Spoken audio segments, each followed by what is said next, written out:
I remember that you told me the story of what happened, soon after, having done the training and becoming an accredited mental health first aider.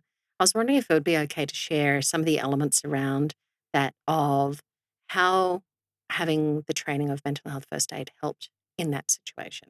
Yeah, referencing we're talking about my Yeah. flatmate at the time. Yeah. Yeah, it was so surreal that it was actually really good timing. Like, timing is everything, and it was almost very serendipitous.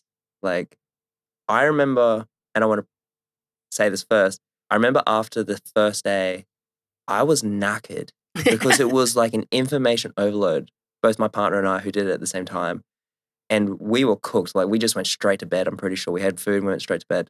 After the next day, all fine, and then the day after that, what happened was I had a conversation with my roommate at the time, and she was having a hard time, and I could tell. And for me, came out and I even opened up saying, "I'm just here to as a person who cares." And I had this conversation, and there was a question relate, and it's quite a confronting question. I don't know if I'm here to say it. Yeah. Yeah. No, absolutely. Like, Have you been thinking about bouts of suicide? mm, Right? And not afraid to ask that question. And for her to actually answer that and say, "No, I haven't." And I believed her as well. yeah. But for me to have the courage to actually say that, I don't know, it made me feel like I was doing my part for it, and I didn't need to do anything else because I know she was seeing people and all this, like, to help her. And yeah, it took a massive weight off my shoulders to that I can ask these questions, right? Mm. Because I thought this was taboo years ago. So there's a few things there.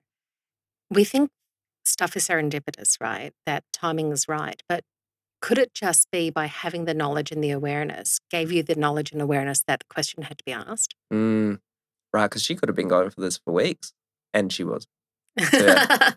Yeah, well, there's a trend, Yeah, right? If there it is. mm, And so the training gave you the ability to see it for real and to be able to go, oh, you know what? Actually, this is just a conversation.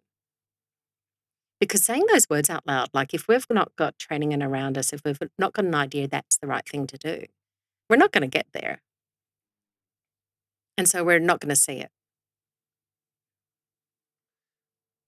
it's funny because years ago, I would have seen the term conflict Mhm. as something to run away from.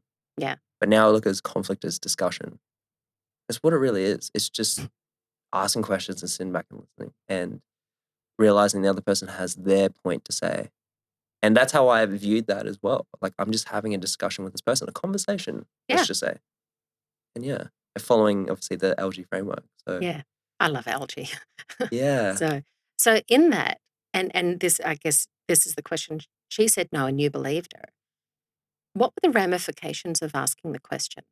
if anything, the opposite. It was like a look of I'm seen. That's what the look was. It's like, oh, right? Isn't that beautiful? It's more so like I'm acknowledged and I'm seen and I'm Yeah. heard as opposed to why would you suggest such a thing? No, it was never that look at all.